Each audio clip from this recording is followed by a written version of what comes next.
É um tema que a gente tem comunidade, é um tema que a gente tem nos partidos também, sobre também nos partidos tem diferentes pensamentos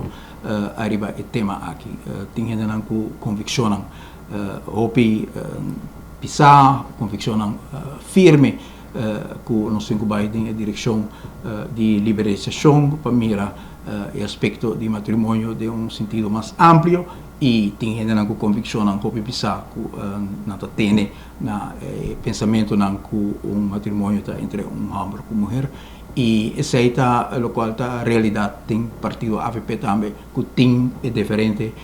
pensamento na aqui partido AVP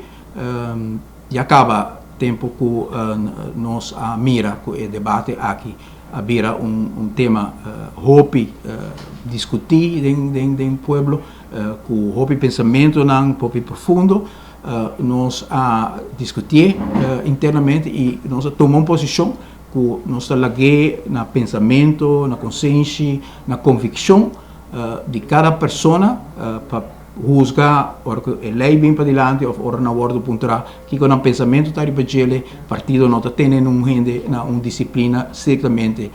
de partido arriba o tema aqui nós quer que no momento na aqui liderazgo de governo lo mais dirigir arriba 13 comunidade aqui junto que fomenta mais de divisão aqui que tem de nosso país no momento na aqui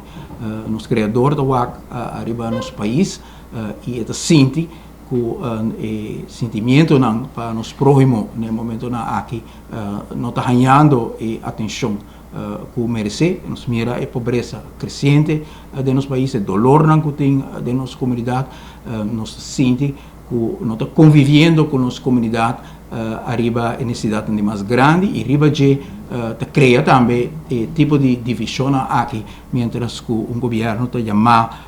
para dentro o tema aqui busca uma forma de diálogo, busca uma forma para ter essa comunidade junto e seguro como líder que a dirigir o tipo de diálogo aqui lo me senti que sabe que lo é momento também para líder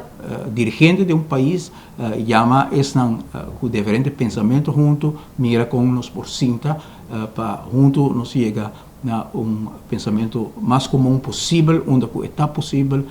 para por ter arriba tema aqui tranquilidade para nos por atender também que outro tema que está afetando o país Aruba severamente milhares de famílias têm necessidade grande no momento aqui e nós mira governo que continuamente está pondo prioridade na rubês o povo está sofrendo e onde o governo tem que tomar liderazgo para ter também diálogo para purba de criar aspecto de conversação de comunidade aqui no tema que por dividir uma comunidade nós não mira o liderazgo aí tampouco que para nós é importante para acentuar a importância de diálogo no momento aqui